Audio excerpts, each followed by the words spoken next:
Bronchopulmonary dysplasia by Ashley Caniglia and Zarisha Gary. The pathophysiology of BPD are pressures of mechanical ventilation damage bronchial epithelium. Inflammatory cells invade the airways and cause airway edema. Alveolar walls become thickened and fibronic changes occur in the airways and alveoli. Cystic and atelectic areas develop in the lungs.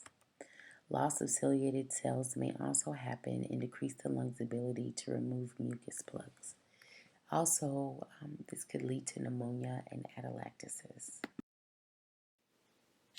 Immature lungs is the most common factor for BPD.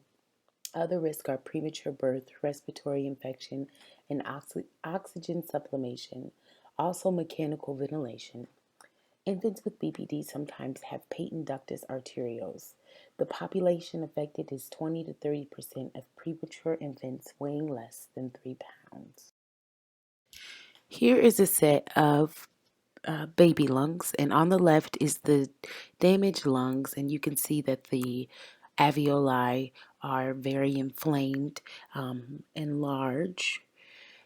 And on the right is a normal lung, and when the alveoli are small, that allows for proper gas exchange where the oxygen enters the blood and the carbon dioxide is removed.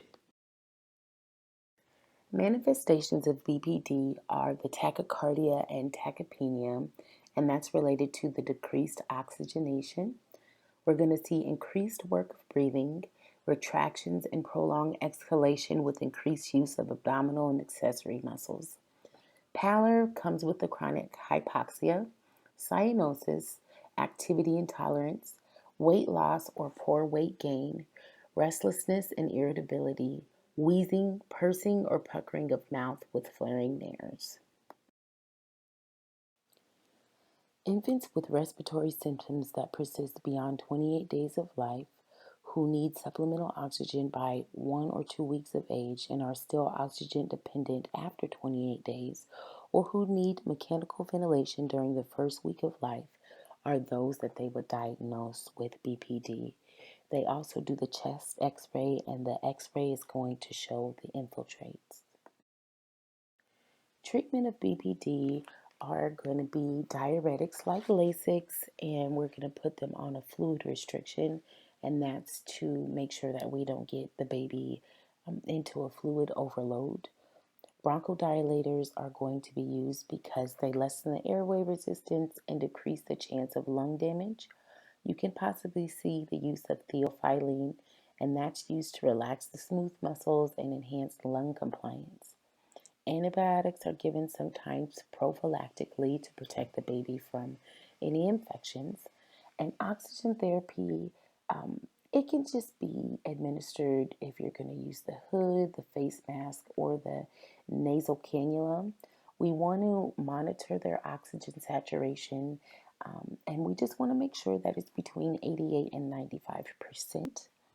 And the nutrition, we are going to give the high calorie formula, and the goal is 20 to 30 grams per day in weight gain. The prognosis with BPD is that most infants do live, but the mortality rate is 10 to 25%, resulting from pulmonary complications. We need to also note that many are rehospitalized during the first year of life due to acute respiratory tract infections. They're also more susceptible to asthma, growth retardation, and developmental delay. One nursing diagnosis that we could pick would be impaired gas exchange. Our intervention for this would be to monitor the baby's blood gases every 4 hours while we continuously monitor their oxygen saturation.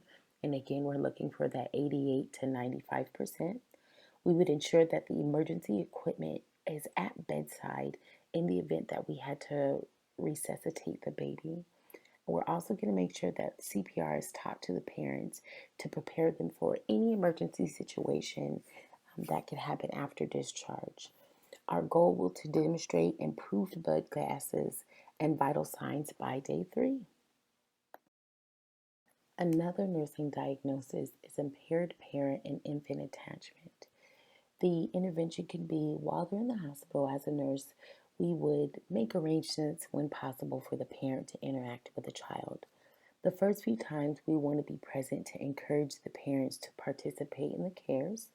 They may feel scared or not sure how to care for the baby, so we're going to be there to offer support. After that, we can encourage privacy for the baby and parent so that they could start their bond without anybody hovering over them or a watchful eye. Our goal or outcome is to make sure um, that the parent is making X amount of positive statements about the infant in a 30-minute conversation. So we can set the goal just to begin 2 or 3 because, again, they're going to be pretty nervous. And also at this time, the doctor would come and educate the parents on growth and development of the premature infant. Nursing considerations: home care, coordinating referrals, home management. Home care for BPD infants decreases the risk for hospital acquired infections and it reduces the healthcare cost. At home care also improves social development by encouraging interaction between the child and the family. We're going to assist with coordinating referrals like home health nurses, respiratory therapy. Sometimes social services needs to get with the family to help them meet emotional needs that they may have with dealing with a sick child. Home management. What we're going to do as nurses is we're going to contact emergency services. We're going to contact utility companies and the telephone company just to let them know that there is a technology-dependent child in the area. We're also going to teach the use of oxygen and where to store oxygen. No smoking around the child or in the house. We are also going to let them know that they need to have a fire extinguisher at home.